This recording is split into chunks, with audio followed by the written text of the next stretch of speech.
Hello, everyone. Welcome to episode 173 of Lonely Gods. I'm your host, David, and I'm joined here, as always, by Kate. How you doing, Kate? I feel bloated. I ate too much chili. Was it good, though? Was it worth it? It was, yes. I had cheese and cilantro on it. Cilantro? Yeah. What's wrong with that? Nothing. I like cilantro. Yeah, It's me delicious. too. Some people don't. Some people think it tastes like soap. Yeah, well, that's because they have a weird genetic thing. Is it a genetic thing? Yeah, I think Oh, so. so it's like tasting cyanide. Oh, really? Yeah, I think it's like some people have like the ability to like smell cyanide or something like that, but it's a genetic thing and not everybody can. Interesting. So, yeah.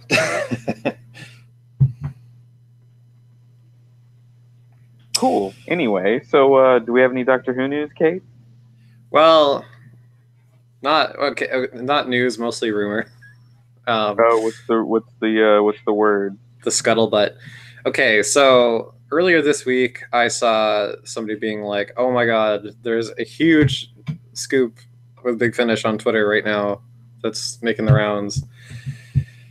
And but of course, because I'm not in Britain, they're 8-9 hours ahead of me, depending on what the daylight savings time is like. So by the time I get to try and find out what it is, it's all been deleted. They're on daylight savings time now, too. They are now too, so it's back to being 8 hours for me. But anyway, Yeah. The point is it was all gone by the time I tried to find out, and everyone on the forums is like, "Oh yes, out of respect for Big Finish, I would repeat it." And it's like, fuck you! You don't work for Big Finish. Who cares? Stupid.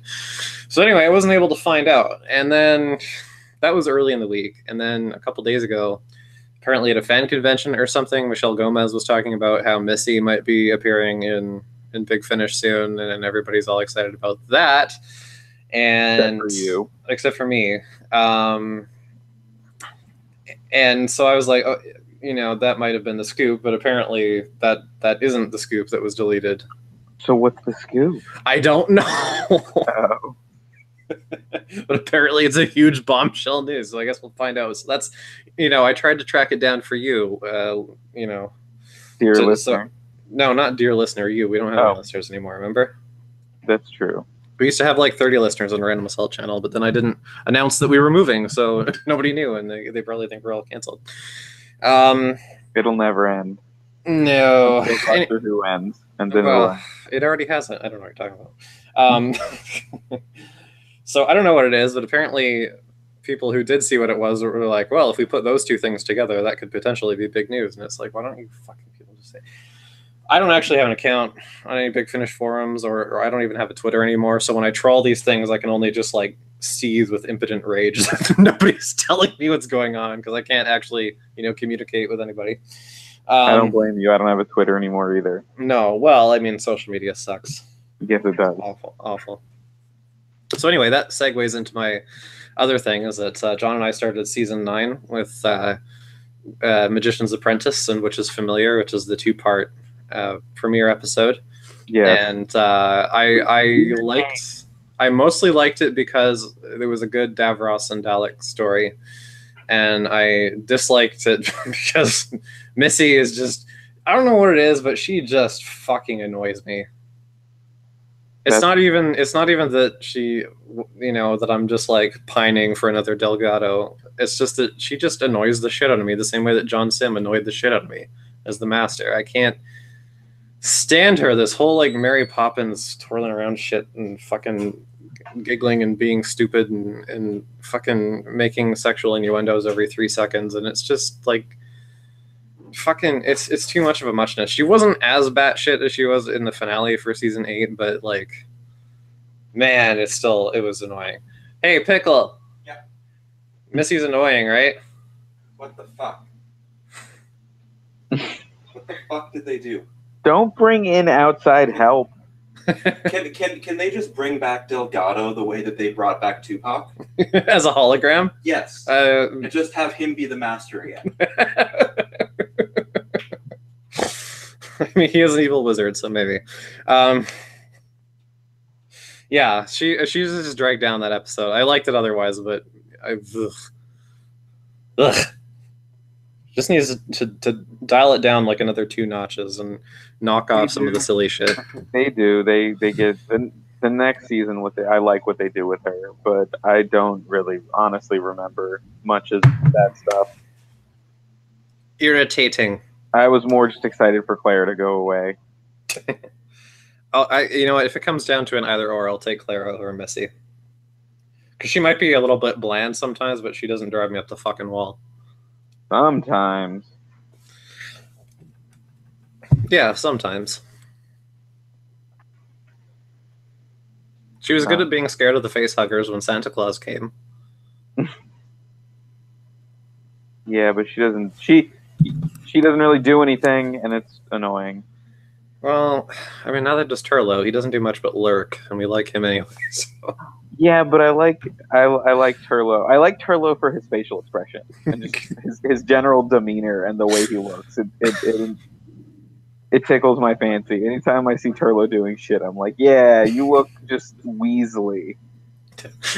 even if it's like lounging around in the background, looking annoyed with everybody else. He just looks disapproving. I like his disapproving. Yeah. And that's why companion chronicles and short trips with Turlough narrating are always the best. Yeah, because his take on everyone else is like, no, tell us how you really feel.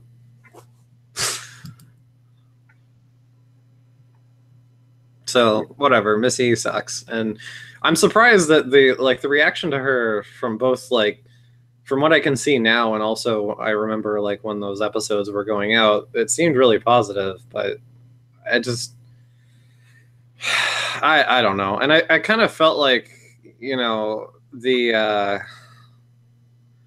like Missy to me was a proof of concept for just how much I was going to put up with Jodie Whittaker, I guess. And it's not really selling me on the concept of these gender swaps if you're going to treat it like that. I don't know. Like I said, I really like what they do with her in Capaldi's last season. So I don't really remember those. I remember Clara dying the most. So like, well, I don't know that yet. The episode Heaven, you know, she dies. Actually, I didn't. But I'm not invested enough to actually give a shit, to be honest with you. And then the episode Heaven Sent, which is, I think, from that season, it's fucking amazing. But other than that, I don't really remember a whole lot. Well, you know, we'll see. I get it. I'll try and keep an open mind, but I just but you don't get to quit the show. It's too late. We've gone too far. Well, I'm not going to quit it. I just the fucking. I get it. Fucking relax, and it's, you know, Yes, Kate. I just want the Master to be devious again and not stupid and cartoonish. Not maniac. Not a maniac, and I mean a literal like maniac. Like, as in, you know, a housewife that needs her meds maniac. I get it. It just sucks because, like, when you can watch Delgado or even Anthony Ainley on the classic series, or listen to Jeffrey Beavers on Big Finish, like, you know, I understand with a role like this, every actor has their own interpretation, but like, I feel like it should kind of be within certain parameters, right? Yeah. And I feel like both Gomez and Sim like way overstepped the boundaries of what I'd consider, you know, acceptable and not irritating. I see. I never found it irritating, but I get your complaints. And I feel, I mean, and it's not just Doctor Who. It's I think it's a Stephen Moffat thing, for the most part, because I do feel the same way about the Sherlock version of Moriarty, which is just. I don't remember season 3. I liked him at first. He was like a capering faggot, basically. It was like, this is somebody who's supposed to be an equal to Holmes, and he's like goofing around us in a swimming pool and being stupid. But, you know. Anyway, That's okay, I guess. so let's talk about our actual story for the week. Right. Yes. Yes, warriors from of the deep, right? Of the deep. Yes. Yes. They're not That's what from I the wrote. deep there, but they are of the deep. Yes. Where we get the return of the Silurians and the Sea Devils. Yes. Yes, we do. So I didn't hate this story. We'll talk about it in just a moment overall. But it's a classic victim of there's too much shit going on for no reason. There's an entire unnecessary subplot that takes up a bit of time. Where of course we can't just get a story about the humans fighting the Silurians. We also have to get a subplot where a faction of the humans are betraying the rest and sabotaging everything. Because why not? Yeah. So they actually brought that up on the behind the scenes on the DVD actually, right? Really?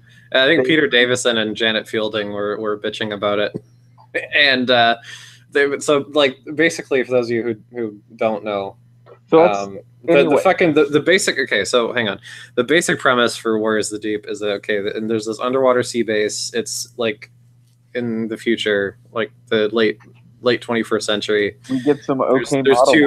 There's two power blocks, right? So this underwater sea base is like there for like missile control, basically, and their screens do look like they're playing Missile Command and not actually doing any work, but that's okay.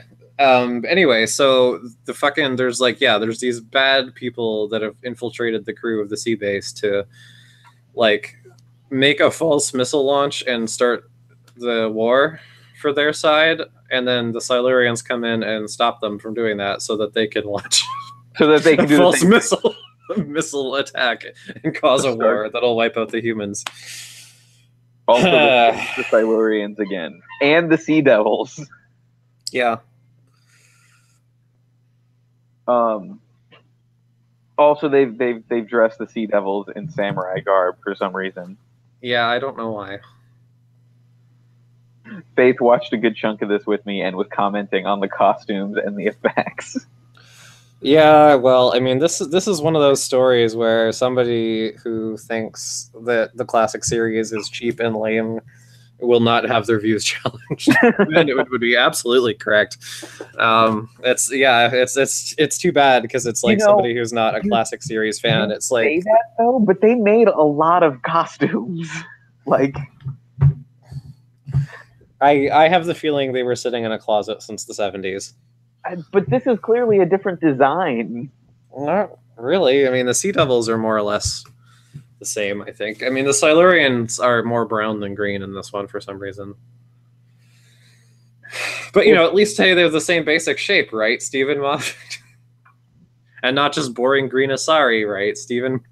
Hey, man, these are different. Like, this is included in the evolution as one of the steps. And and through this one, I can totally see where they're coming from the new series, at the very least, as a starting point. No. Because they keep the ridges on the head the first time they show up. The Sea Devils have them more slicked back, but the Silurians are pretty much the same. And the head shape is completely different. It's you can see the beginnings of it. I don't. Not with the Silurians.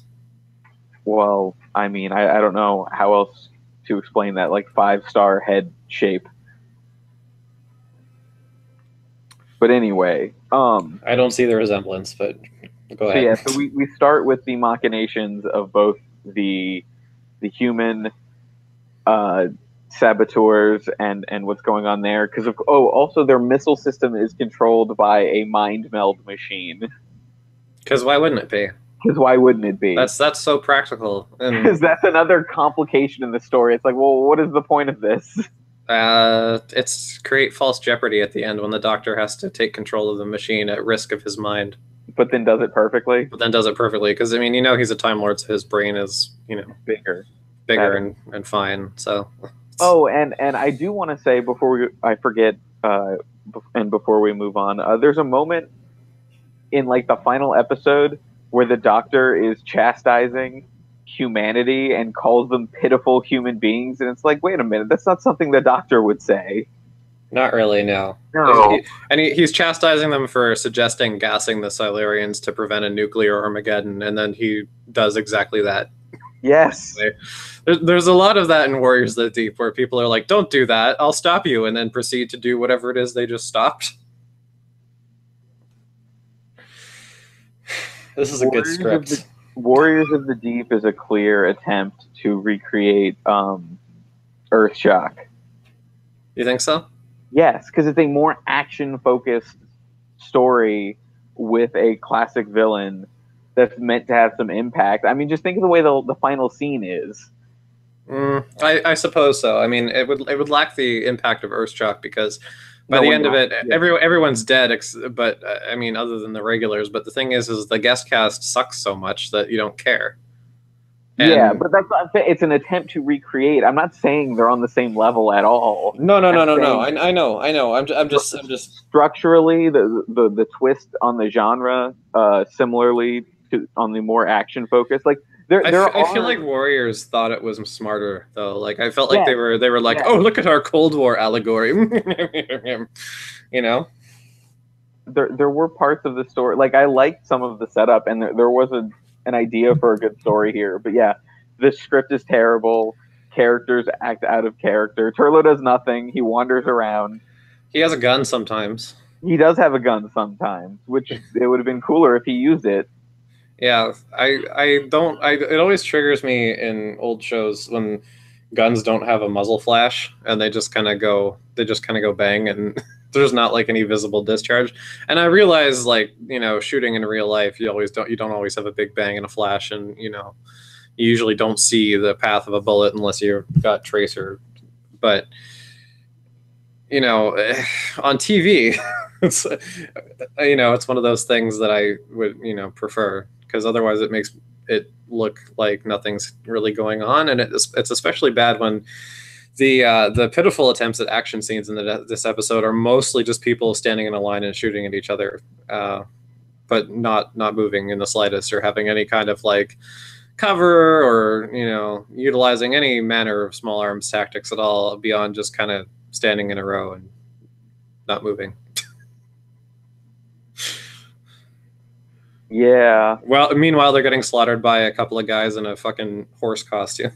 And I'm sitting there like, I wanted to like the story so much. I'm sitting there like, there were moments. Well, I liked the horse costume. It was stupid. It was extremely stupid.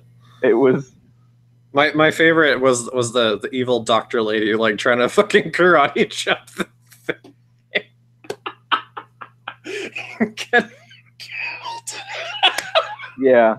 Yeah. Oh, holy great. Shit. It was pretty great. I appreciate shitty special effects, and there was a lot of that here, and it was fun. I don't mind them. No. I don't mind them up to a point, and it's like if you're gonna have shitty effects, I can deal with that, provided that the performances and the story is good. But they're not, which means the effects, the effects drag down something that was already bad. It was just. And why do the fucking Sea Devils walk so fucking slow? I think it's hard to move in those suits. I guess so. It's just, it takes them fucking forever to get anywhere.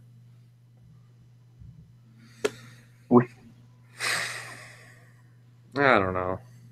So, I mean, basically, we've described the whole plot already, very briefly. Yeah, the Silurians, they wake up some Sea Devils, and they're like, hey, you want to go fuck some apes up? And the Sea Devils are like, yeah, that's cool. And so they do, and it's very boring.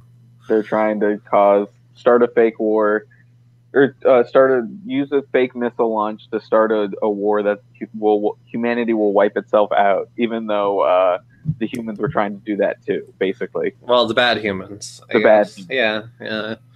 And then, the doctor kind of sits around with his thumb up his ass, not doing much, until he berates everyone for doing what he then proceeds to do. Yeah. And Tegan doesn't do much but get captured and complain, and has what is allegedly a door, but actually appears to be some kind of a mattress fall on her. Turlough slinks, and he kind of doesn't do much. I mean, he does escape through a vent later, but that's about it. Yeah, like I liked the setup. I liked the first episode. I thought what was happening, like it was building to something, and then what it built to was really bad. Everything. This is one of those episodes for me. Like, there's not really any other plot to discuss, so I think I'll just get into to our summation of it. This is one of those stories, I think, where like literally everything is wrong. And I mean, it's I like the sets too. They were okay, but the problem is they were overlit, and they have no atmosphere at all because of it.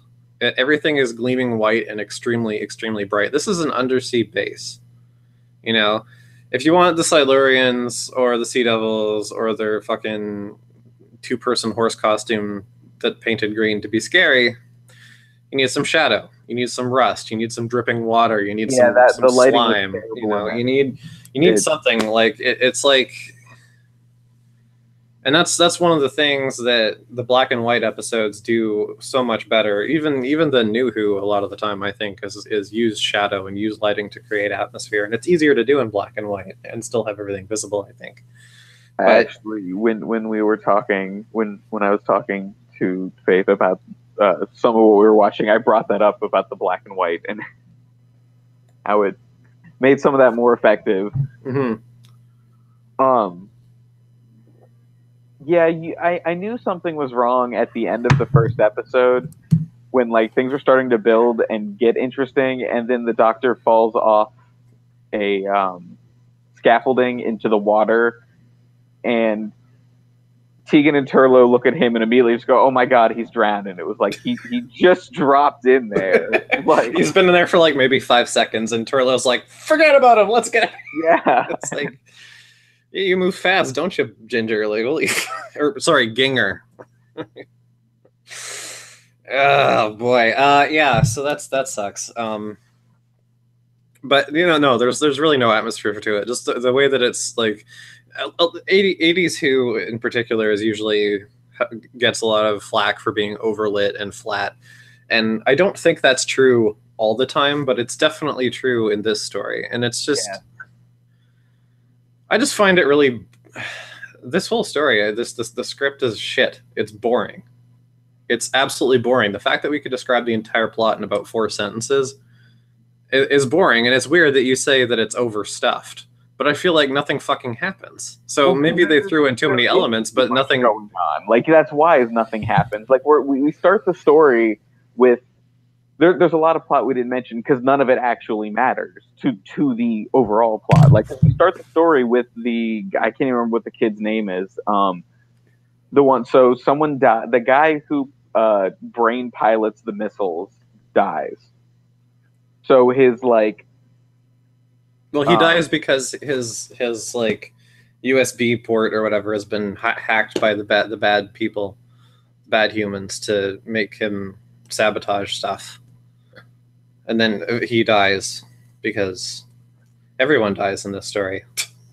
So then his intern has to take over, and there's this whole plot about how he's not ready, but then it turns out that was the plan all along, because the bad people, who are also the scientists on the base, convinced the leader of the base to use a mind probe so that they can incept minds into the kid's brain and have it carry. Yeah, there's a lot going on. There's a lot going on in this story, Kate, and none of it matters. But the problem is yeah, that's exactly what I'm saying. Is the story is about the Silurians attacking and the humans having to defend, and the Doctor trying to broker peace, and none of this other shit actually is relevant to that. No, it's really not, and that's what I'm saying. It's like you can say it's overstuffed, but in spite of that, nothing much actually happens. Like episode 1 is spent kind of wandering around the base, not doing anything, and then 2 through 4 is basically just the Sea Devil slaughtering people and nothing much happening. So, like, it's not. There's not any reversals. There's not any, real character beats. There's not any exploration of the themes that they're raising. There's not any payoff for most of these, alleged subplots. Like, And as a result, it's extremely boring. And add to that the fact it's cheap. Add to that the fact that it's just fucking stupid. Like, it just amounts to a train wreck. Now, there is a slight mitigating circumstance with this, is that when season 21 was going into production, Margaret Thatcher called a surprise election. And so due to election coverage, the season would either have to be brought forward by a week or two, or just be pushed back till the next year. And so John Nathan Turner, the producer, decided to bring it forward a week, which meant that this story had, and really the season in general, I believe, had much less prep time than they normally would have, which is saying something by classic Who standards, because Jesus Christ. So that was a stupid decision, and I think that, you know, if they had more time to sort of massage the script, to work on the sets, to, you know, make the creature effects better, like I think it might have helped, you know, get a couple more drafts in. But I mean, really, it was just like rushing into battle with no plan and a bad script, and, you know, the result wasn't pretty. Yeah. And the Silurians and the Sea Devils themselves, like, I didn't like the way that this story kind of throws all of the nuance with those races out the window. You know, the Doctor himself, to be fair, tries to play it off closer to how the John Pertwee stories went, but even he is making mistakes, because he's saying, oh, these are noble creatures that only wanted peace. It's like, oh yeah, like when they unleashed that fucking plague on everybody. That was super peaceful of them. But, you know, it's like, you know, the Silurians, they did have that shade of gray where they could be reasoned with and they could be talked to, and this story just turns them into like, no, we're just gonna kill everybody, we're sick of this shit. And it's hard to blame them, because I'm sick of this shit too, but I mean, it was, you know, that one of the things that made them work, it was the same reason that I like the later, you know, Ice Warriors, like the Peladon Ice Warriors, is because instead of just being a straight exterminate villain, it's somebody you can talk to, it's somebody you can negotiate with. It's, you know, and taking that element pretty much out of play entirely in this script, I think, was a mistake, because it just turned them into any other monster. This was literally a base under siege. Yeah, it absolutely was, and it wasn't a good one either. No, we did get to see them laughably melt a Sea Devil. Oh yeah, and like snot bubble out of his eyes. Yeah, I was like, okay, it's a pretty gruesome effect they're going for, but it looked like someone like Nickelodeon slime. Right, yeah.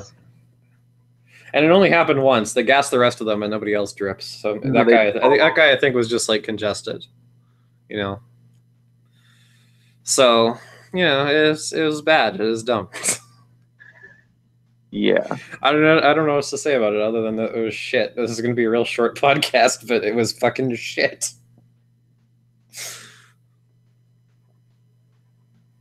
Is this a sign of what's to come, Kate? Maybe. We got 5 stories left in the TV season. Yeah, this, you know, it's not an auspicious start for Dr. Five's final season, but, you know, maybe Big Finish will rescue us. We shall see. Christ. So what are we doing next week? Next week, we are listening to the 4th volume of the Third Doctor Adventures, which was released just during this past week. It's got 2 stories in it, just like the other ones, and one of them features the monk, and the other one features the Cybermen, so people who are lame are very happy about that. I like the monk. I like the monk too.